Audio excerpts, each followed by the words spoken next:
if p is the length of the perpendicular from the origin of the line which makes an intercept a comma b on the axis, prove that 1 by p square is equal to 1 by a square by b square. প্রথমে তো ডায়াগ্রামটা draw করে নিই। এখানে প্রথমে p is the length of the perpendicular from the origin। প্রথমে তো একটা graph draw করি। গ্রাফ ড্র করার জন্য কী করতে হয়, এটা হচ্ছে y অ্যাক্সিস, এটা হচ্ছে x অ্যাক্সিস, এটা হচ্ছে অরিজিন যেটার ভ্যালু হচ্ছে 0,0। p is the length of the perpendicular from the origin, ঠিক আছে। পারপেন্ডিকুলার ফ্রম দ্য অরিজিন মানে পারপেন্ডিকুলারটা অরিজিন দিয়ে ড্র করা শুরু করতে হয়, from the origin. which makes an intercept a comma b on the axis, prove that p square a square এটা বাদ দিই, which makes an intercept of a comma b। Slope intercept ফর্মটা কী ছিল, এটা যদি একটা গ্রাফ হয় আর এটা যদি একটা লাইন হয়, এটা যদি এ হয় এটা যদি বি হয়, তাহলে এই লাইনটার ইকুয়েশন কত, x by a plus y by b is equal to 1। এটাই হচ্ছে স্লোপ ইন্টারসেপ্ট ফর্ম। এটাও মুখস্থ করতে হবে, x by a plus y by b is equal to 1। এটা হচ্ছে গ্রাফে এরকম দেখতে লাগবে। তো এবার বলে দিয়েছে which makes an intercepts a comma b on the axis, right. মানে এখানেও এটা এ তে কাট করবে, এখানেও এটা বি তে কাট করবে। স্লোপ ইন্টারসেপ্ট ফর্ম দিয়ে এটা বুঝতে হবে। p is the length of the perpendicular from the origin। Origin দিয়ে একটা পারপেন্ডিকুলার ড্র করি।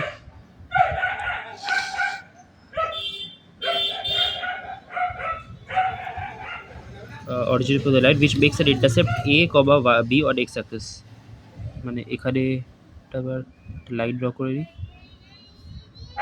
এইটুকুনি পার্ট হচ্ছে এ, এইটুকুনি পার্ট হচ্ছে বি। এখানে কোঅর্ডিনেটটা কত, এখানে কোঅর্ডিনেট হচ্ছে a কমা 0। এক্স অ্যাক্সেসে এ গেছে বাট ওয়াই অ্যাক্সেসে একটু যায়নি, তো 0। এখানে দেখি এখানে হচ্ছে 0 কমা বি, এক্স অ্যাক্সেসে একটু যায়নি, ওয়াই অ্যাক্সেসে বি অবধি গেছে, তো এক্স অ্যাক্সেসে 0, b y is equal to b. তো এটা হচ্ছে পুরো ইনফরমেশন যেটা আমরা পেলাম। এবার বলে দিচ্ছি এই লেন্থটার ভ্যালু যদি পি হয় তাহলে কি প্রুফ করেছে, 1 by p square is equal to 1 by a square plus b square. এবার একটা ফর্মুলা আমাদের জানতে হবে, এটা যদি একটা পয়েন্ট হয়, ঠিক আছে, আর এটা যদি একটা লাইন হয়, এই লাইনটার ইকুয়েশন ধরে নে a x plus b y plus c is equal to 0। এটা হচ্ছে লাইনটার ইকুয়েশন। আর এই পয়েন্টটা কি এইচ কমা কে, আর এটা যদি এরমভাবে টেনে দিই একটা যেটা কি পারপেন্ডিকুলার হচ্ছে, তাহলে এটার লেন্থ কত, এটার লেন্থটাকে পি মেনে নিই। তাহলে এটা ফর্মুলাটা হচ্ছে a h plus b k plus c root over a square plus b square. আর এটা মডের মধ্যে থাকবে এ ইন্টু এইচ, মানে a into h plus b into k plus তারপরে সিটা এমনি লিখে দেবো by root over a square by b square. এটাও হচ্ছে লার্ন করে নিতে হবে এই ফর্মুলাটা। কোঅর্ডিনেট এইচ কমা কে, লাইনটার equation a x plus b y plus c. তাহলে এই লেন্থটা মড কেন নিয়েছে, কারণ লেন্থ এখানে অ্যান্সারটা পজিটিভ আসতে পারে, নেগেটিভ আসতে পারে, বাট লেন্থ ডিস্টেন্স এটা কোনো দিন তো নেগেটিভ হতে পারে না, তাই জন্য মড দিয়ে দিয়েছে, যাতে নেগেটিভ আসলেও সেটা প্লাস হয়ে যায়। এ ইন্টু এক্স কোঅর্ডিনেটটা প্লাস বি ইন্টু ওয়াই কোঅর্ডিনেটটা, সিটা যার বলবে root over a square plus b square. এটাকে ইউজ করতে হয় এখানে। এখানে এইচ কি, এখানে এইচ হচ্ছে 0, আর এখানে এই দুটো এইচ কভারটা কে, দুটোই হচ্ছে 0, ঠিক আছে। এবার এক্স অ্যাক্সিসে এ কাট করেছে, ওয়াই অ্যাক্সিসে বি কাট করেছে, তাহলে এটা যদি স্লোপ ইন্টারসেপ্ট ফর্ম লিখি তাহলে কী হবে, x by a plus y by b is equal to 1। এটাই হচ্ছে এটার ইকুয়েশন। এটা আমি কোথায় দিবে হচ্ছে স্লোপ ইন্টারসেপ্ট ফর্ম দিয়ে, এটাই হচ্ছে সেম এখানে লিখে নিলাম। এবার এটাকে জাস্ট নর্মাল এরম ইকুয়েশন ফর্মে আনতে হবে, বুঝলি। এরকম করে যদি কী করবো, এটাকে সলভ করে দেবো। এই বিটাকে এখানে দিয়ে গেলাম, bx plus ay is equal to ab plus that bx plus ay minus ab is equal to 0। এটা হচ্ছে এই লাইনটার ইকুয়েশন। কোন লাইনটার, এই লাইনটার ইকুয়েশন। তো এই লাইনটার ইকুয়েশন পেয়ে গেলাম আর পয়েন্টটা পেয়ে গেলাম। তো এবার এই ফর্মুলাটা লাগাতে হবে, p is equal to a into h comma k। Mod দিলাম a কোনটা, a মানে হচ্ছে এখানে x, আর এটাকে আমরা লিখে দিই আমি।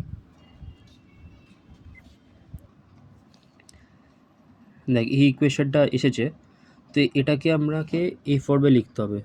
তো প্রথমে এ বি আর সি কোডটা সেটা জেনে নিই। এখানেও এ বি সি ভ্যারিয়েবল হয়েছে বলে একটু মিক্স হয়ে গেছে। এক্সের সাথে এটা লেগে থাকে সেটাকে এ বলে, তো অ্যাকচুয়ালি এখানে বিটা হচ্ছে এ। ওয়াইয়ের সাথে এটাকে লেগে থাকে সেটাকে বলে হচ্ছে বি, আর এটা হচ্ছে সি। সিটাকে তো সিটা অ্যাকচুয়ালি মাইনাস এ বি, কারণ এটা মাইনাসটা করে দিতে হবে, এটা প্লাস আছে এখানে a h plus b k, right. এটা হচ্ছে এটা এক্সের সাথে লেগে থাকে, দেখ এটা এক্সের সাথে লেগে থাকে, বিটা ওয়াইয়ের সাথে লেগে থাকে। এখানে যদিও ইকুয়েশনটা বের করার সময় এরকম হয়ে গেছে, বাট বি এক্স লেখা, তো এটা কোডটা যেটা এক্স এর সাথে লেগে থাকে, তাহলে a is equal to actually b, আর বিটা কোডটা যেটা ওয়াই এর সাথে লেগে থাকে, তো এটা এ। ফর্মুলাটাকে লিখে দিই, a h plus b k plus c পুরোটা by root over a square plus b square.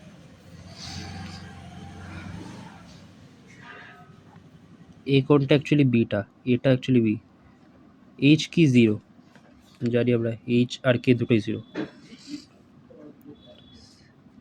Plus B, B কোডটা এটা মাল্টিপ্লাই কিসের সাথে করবো, কে এর সাথে, কেটা কি জিরো, প্লাস সি, সি বারে কত মাইনাস এ বি, সি হচ্ছে মাইনাস এ বি, সিটা হচ্ছে মাইনাস এ বি, এটা অ্যাকচুয়ালি বি আর বিটা অ্যাকচুয়ালি এ, পুরোটা by root over a square, a মানে কত বি স্কোয়ার, বি স্কোয়ার মানে কত এ স্কোয়ার, ঠিক আছে, ইন্টারচেঞ্জ হয়ে গেছে। স্কোয়ার করে নিই both side is equal to minus a zero জিরোটা না, তো minus a b by root over a square plus b square, a পুরোটার স্কোয়ার হবে, তাহলে p square is equal to, তো স্কোয়ার করে দেওয়ার পরে এরকম সিচুয়েশন। কিন্তু কোশ্চেনে কী বলেছে, কোশ্চেনে বলেছে হচ্ছে কোশ্চেনটা কোথায় হলো, কোশ্চেনটা বলেছে ওয়ান বাই পি স্কোয়ার নিতে, তো আমার কাছে শুধু পি স্কোয়ার আছে, তো এটাকে ওয়ান বাই পি স্কোয়ার লিখে দিই। One by p square is equal to a square plus b square পুরোটা by a square b square, তো এই bracket one by p square is equal to a square by a square b square plus b square by a square b square, তো b square কেটে গেলো, square কেটে গেলো, implies that one by p square is equal to one by b square plus one by a square, তো এটাই হচ্ছে prove হয়ে গেল, এর হচ্ছে পুরো সামটা।